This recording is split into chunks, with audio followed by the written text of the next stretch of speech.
Good morning. This is Miss Brown speaking. Today we're going to try something a little bit different. I'm going to record this video at home. I'm going to play it for you as one of your centers. This is going to be in addition to the other centers that you do every day during science. In addition, I will put this video, up on my site, and that way you will be able to review it at home and review for your tests. I think this should work out. If there's any issues, let me know. If you have any suggestions, comments, questions, just let me know. All right, today we're going to be talking about plate tectonics.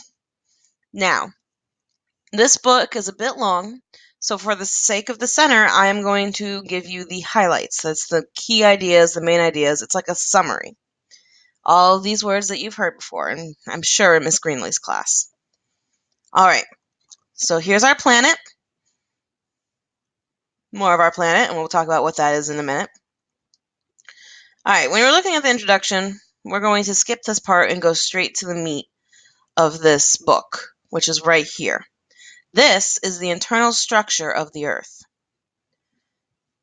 Now, the Earth is made up of different layers. Now, if you look here, these are some of the tallest mountains on the planet, and look how small they are compared to everything else that the planet is made up of.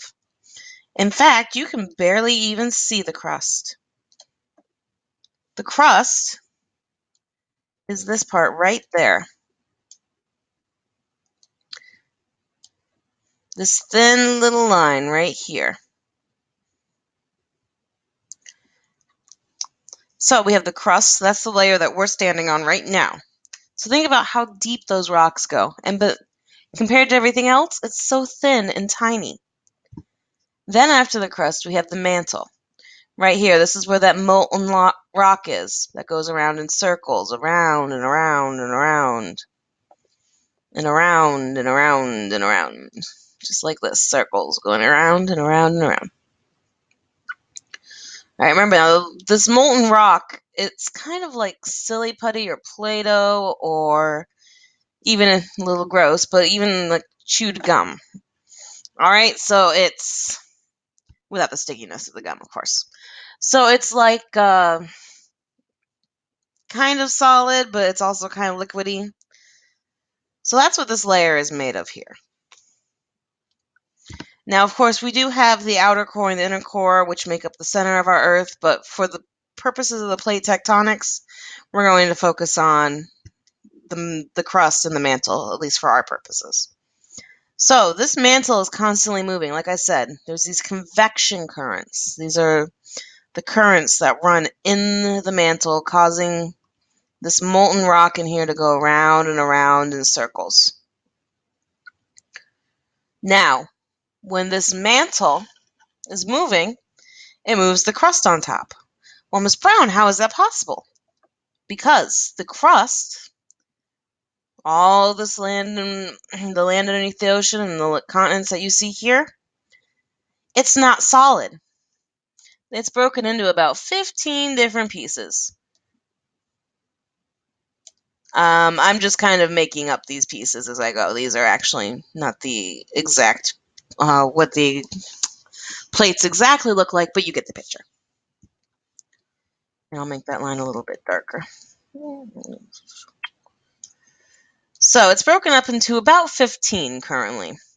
Some of the pieces are much bigger. I believe about 7 that are bigger, but 15 total. Some are a little tiny. But there's not a lot. It's not like the crust is broken into hundreds of pieces. So we have these pieces of crust here. And we're going to move down, move down, move down. Right here, it's talking about where the silly putty or the Play-Doh is, right there.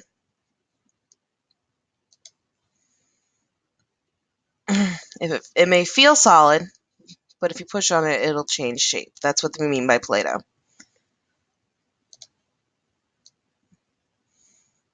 And do forgive me for some of the tool use, but I'm still getting used to this new tool. All right. So we're going to move down a little bit more. Now, that molten rock in the mantle can come up as magma. Then when it breaks through the crust, it becomes lava, and that's where we have a volcano. This should sound familiar because we did talk about this 2 weeks ago. And so instead of focusing time on this, we're going to go over here to tectonic plates. Now, Earth's crust is made of about 15 enormous slabs or plates. This is what I was talking about when I broke that up into pieces. Some of the plates are moving apart, some move together, others go side to side. That's important to know. For example, and I'm going to turn on my webcam for just a minute so I can do the hand motions that we're used to. So if you look down here in the corner, here I am. Hi, students. All right. So what we're going to do now is the hand motions. Some of you guys remember this. So moving apart, they start together, and they move slowly apart.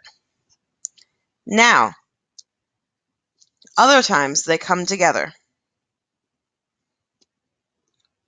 They crash together just like this.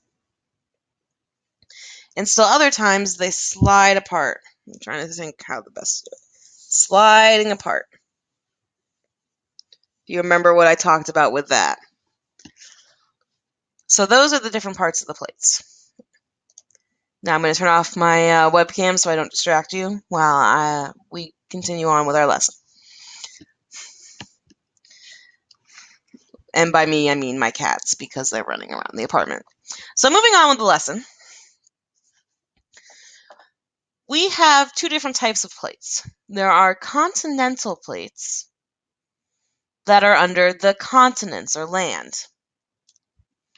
All right, those are important to remember. So think land, continent, continental plates. All right, it's important to know this distinction. Now, the ones on the ocean are called oceanic plates. Ocean, oceanic. All right, hopefully that makes sense. If not, just ask me when you see me in person. Okay, so the plates are not permanent. There's new plates can be made, old plates can be destroyed, and we're actually going to talk about some of that in just a minute. But when I say they're not permanent, it's not like tomorrow one of them is going to completely disappear. These changes take millions of years, as it states here. Millions of years. So don't worry about all of a sudden the North American continent disappearing tomorrow. It will not. All right, now this is important to know here. The process of plates forming and moving is called plate tectonics. So tectonic plates forming and moving is plate tectonics. Tectonic plates forming and moving, plate tectonics. Tectonics plates forming and moving, plate tectonics. Usually when a teacher says something 3 times, a little hint, it means it's important and it's probably going to be on a test. Just a hint. Okay, so moving on. Okay, so we talked about this. We're going to skip along, though, a little bit. This is what we're going to talk about next. So a long time ago, all the continents plates were joined together as one large plate. So basically, all the land in the world was squished together. We call it Pangea. It means all lands in Greek. So we had this supercontinent, and we're going to go down here now. This supercontinent of Pangea, right there. As you'll see, what's a good color for this one? I think black. As you'll see, we are probably somewhere about here in the A. That's where North Carolina is.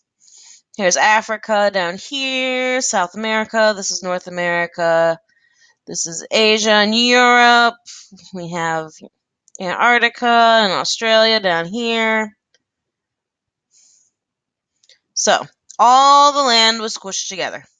One big continent. If there were cars back then, there weren't because this is 225 million years ago. And no, Miss Brown was not around back then. 225 million years ago, if we had cars and there were people, you could drive from one continent to the other. All right, it's all squished together. However, over millions of years, once again, it takes a very long time for this to happen. Over millions and millions of years, the continents slowly started to separate, as you can see in each of these pictures. So they were all squished together here. They're a little bit further apart here, a little bit further apart here, a little bit further apart here, until we get to how we know them here. And we know there's a huge ocean between the American continents and the other ones. Europe and Asia and India and Africa, and then over here there's Australia by itself and Antarctica down here. So we have the land all separated now. Now scientists do think that the lands will eventually go back together. Once again, that's going to be 225 million years from now, or give or take a few million years. And no, Miss Brown will not be around for that, and neither will you. So, like I said, this takes a long, long time. If you remember from last week, we mentioned that the movement of the plates it's about 2 to 3 centimeters a year. All right, centimeters, like that much. So they're not going anywhere fast. Therefore, these continents are not going to move fast. Okay. So, oh yes, continental drift. This movement here, where it goes from here to here to here to here to finally moving, is called continental drift. It's the movement of continents over time. Right here. This is what I want you to remember. The movement of continents over time is the continental drift. If you think about it, if you've ever heard of drift, like a boat might drift, it moves slowly away. It's not going to move very fast. It's not under any power. But if you forget to tie up your boat one day, eventually it'll kind of drift out into the ocean. That's what we're talking about with drift here. So continental drift. The continents are slowly drifting apart. And eventually they'll slowly drift back together again. All right? So that is continental drift. This is something that's important here. You need to know it. We're going to put a very interesting looking star there. Okay, moving on.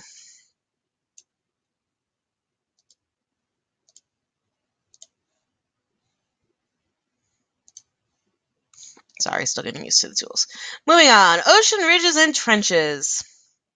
In the middle of the Atlantic Ocean, scientists found a strange chain of mountains. So, picture this. We have the water here. This is water. And underneath the water, there are a bunch of mountains.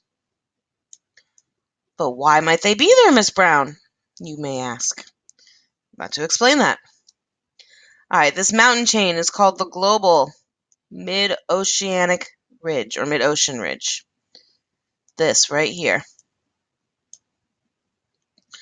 All right, so along this ridge, along this mountain chain, the magma from underneath the core of the planet seeps up into the surface.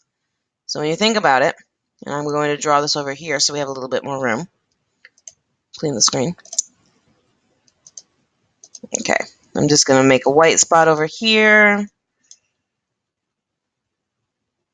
So that way you'll be able to see the drawing.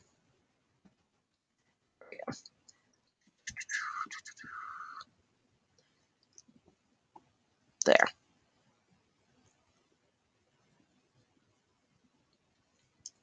Okay, so over here we're going to draw. Here's our ocean. Here's the top of our ocean.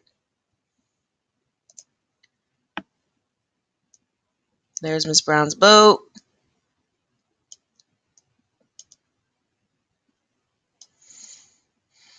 No, I do not really have a boat, but down here, here's that ridge, that mountain chain. And way down beneath it, down in here. So here's the mountains. Here's that crust.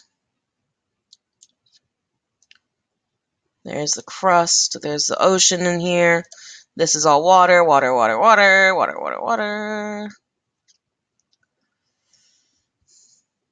All water in here. Water, water, water. Okay, and down here is the magma. Now, there are fault lines in the crust here. That means there's breaks in the crust. Remember when I moved my hands apart? Well, the crust is pulling away right here. All right, it pulls away.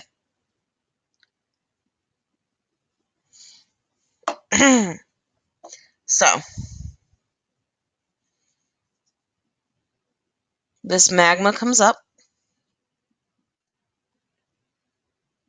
As soon as it comes up here, as soon as it breaks through the surface, it spreads out along the ocean floor and cools because this water is very cold.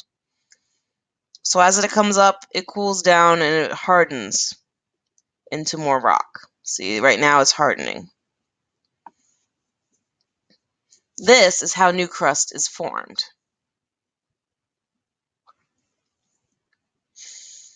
I'll give you a second to kind of look at the picture. Okay, moving on. So this is where the new crust is formed. Now the thing is, though, we're getting new crust, but the Earth isn't getting any bigger. How might that be, Miss Brown? Well, I'm glad you asked. When this is happening over here, and hold on, I'm going to clear us another space so we can do some more drawings on this side. So while that is happening over there, we have some of the crust being destroyed over here. And actually, there's a picture of it right here, but I'll also draw a little sketch there to make it a little bit easier. So, this time, we don't have just crust. Here is the ocean floor right there. Excuse me, I was going to say we don't have just crust. We don't have just oceanic crust. Excuse me. So, there's the ocean crust there. There's some more ocean. Here's the water here. Water, water, water. No, Miss Brown's boat's not over here. It's still over there. Still over here. And this piece of ocean crust is running into a very high piece of continental crust. All right. So when it runs into this piece of crust here, and you can also look at the picture here, if my drawing is not making sense, I'm just going to do both, and whatever one makes more sense to you, pay attention to that. So when this ocean crust is pushed into this continent crust by this new crust over here on this side being made, well, there's really nowhere for it to go. And because the continental crust is higher, it gets pushed under. It gets pushed back into the mantle. By the way, down here is the mantle. This is all mantle, all that molten rock.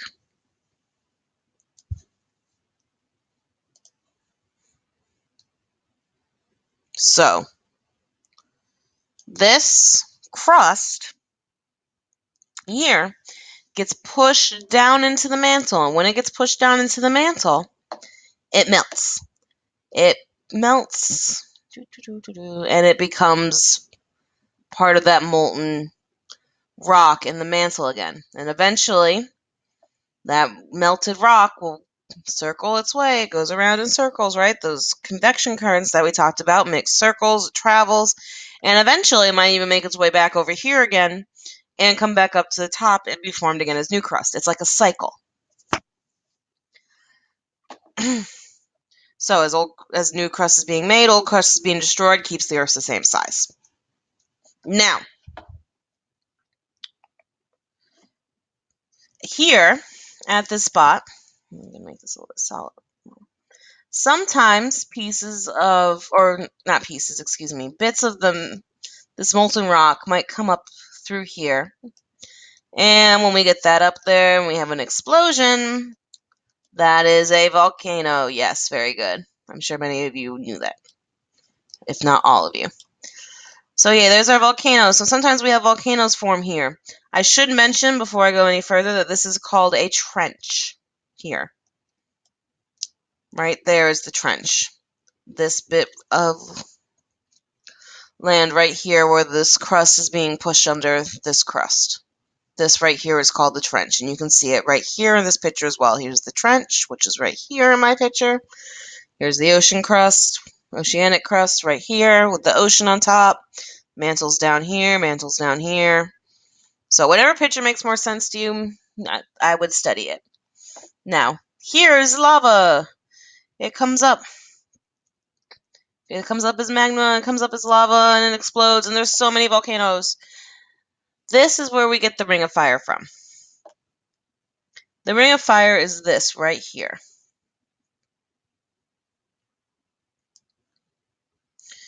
Now, what is the Ring of Fire? Well, it's all these volcanoes that are formed by these trenches. All right, because it's very volatile here.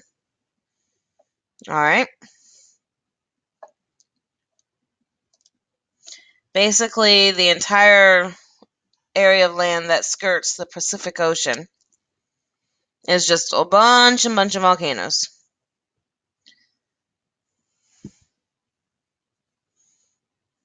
And this crust here can also kind of push this crust going into the mantle here can kind of push this crust up some, and that's where some of the mountains are made as well. Now, moving on. We're going to say goodbye to those pictures. Oh, you need to go, pictures. You need to continue up, up, up, up.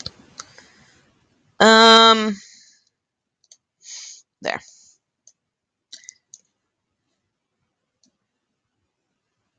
Oh, all the pictures disappeared. Oh well. No, I don't have to hit that button again. Okay, so now we're going to talk about India, Asia. So you remember when I was showing you with my hands, we have the ones moving apart, we have the ones going under each other. And now we have the ones pushing together. Just as a reminder for those of you that don't remember, look down here. Hi again, my students. So, we have the one that's go together. We talked about the ones that kind of pull apart as new crust is being formed and it cools and then it pulls apart. We've talked about the ones that slide underneath each other. Now we're going to be talking about the ones that crash into each other. And then we'll get to the ones that slide next to each other at the very end. So, moving on.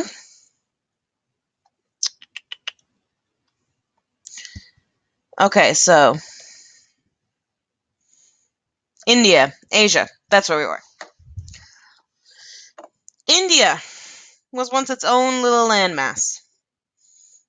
As you can see here, was its own little landmass years and millions of years ago. Eventually, due to continental drift, and I hope you remember what that word means. If not, go to the beginning of the video. Due to continental drift, that landmass of India comes up, and crashes into Asia. If you remember Asia, and I'm going to scroll back up so you can see how big Asia is. This is Asia. This little part here is India.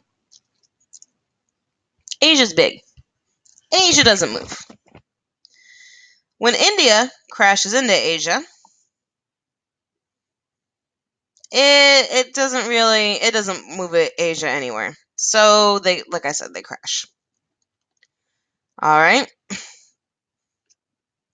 So here we have the Indian plate here. We have the Eurasian plate. It's called Eurasian because it's got Europe and Asia on it. If you remember it's the Asian plate, I will be happy with that. And I will probably put Eurasian and then Asian in parentheses on any test. So as long as you remember it's Asian, I'm happy.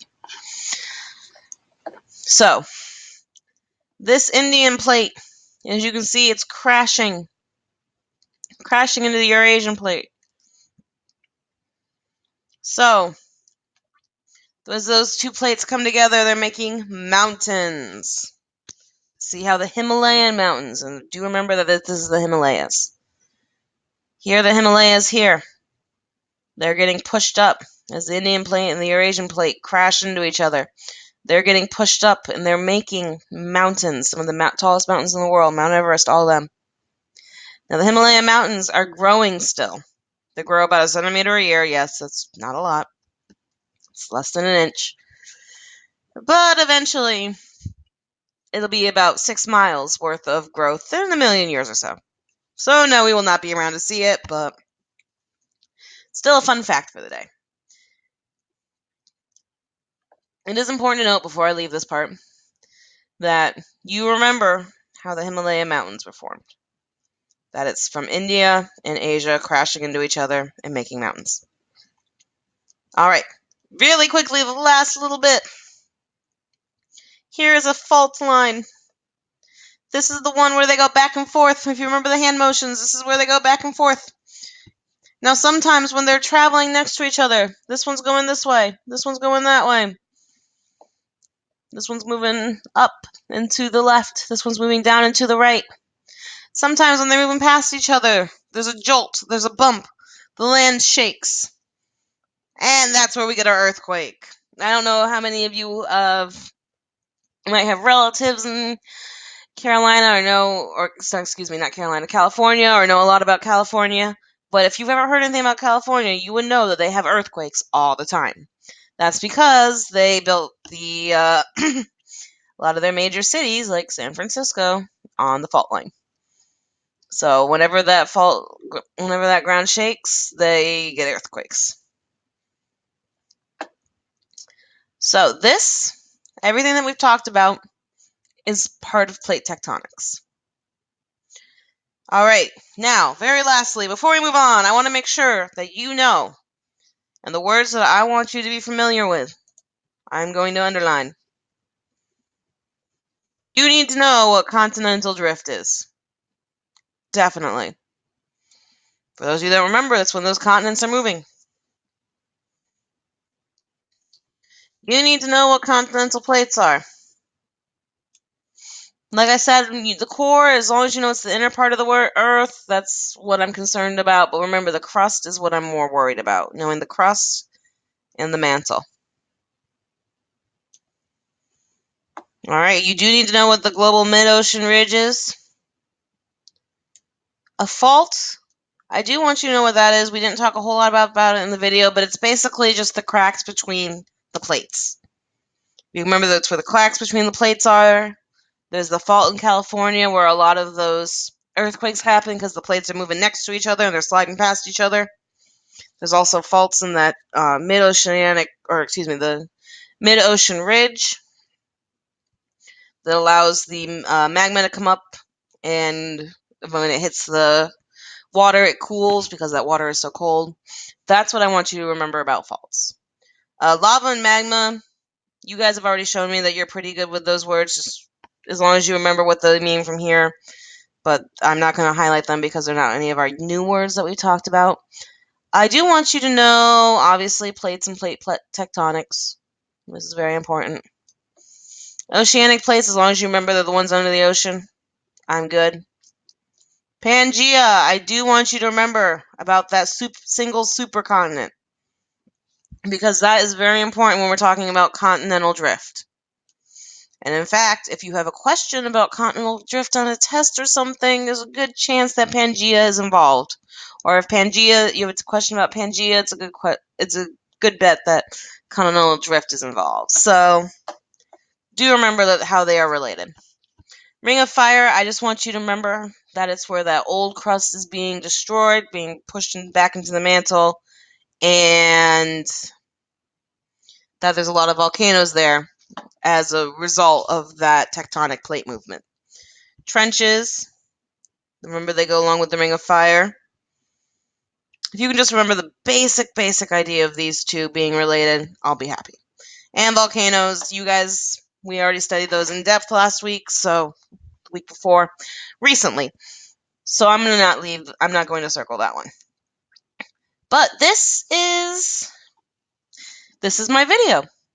If you have any questions at all, please do not hesitate to contact me. If you want to watch this at home, if you want to show it to your parents, if you want to show it to your friends, I mean, this is your study tool. This is how you can study for these tests, because I know that we can't always send texts home. And I know this text especially was a little bit more difficult. Unfortunately, it was hard to find ones with good pictures that we could use that was at an easier reading level. So that is why I'm breaking it down for you right now. So if there are any questions, any more concerns, please let me know. Otherwise, this was your introduction to plate tectonics, ladies and gentlemen. Thank you for watching this video and completing this portion of your centers. There is a worksheet now for you to complete. Everybody should have a worksheet. If not, come and see me. Just a couple questions to make sure you got the highlights of the video, and then we will be ready. You guys will be ready to switch to your next center. Thank you very much for watching. This is Miss Brown signing out.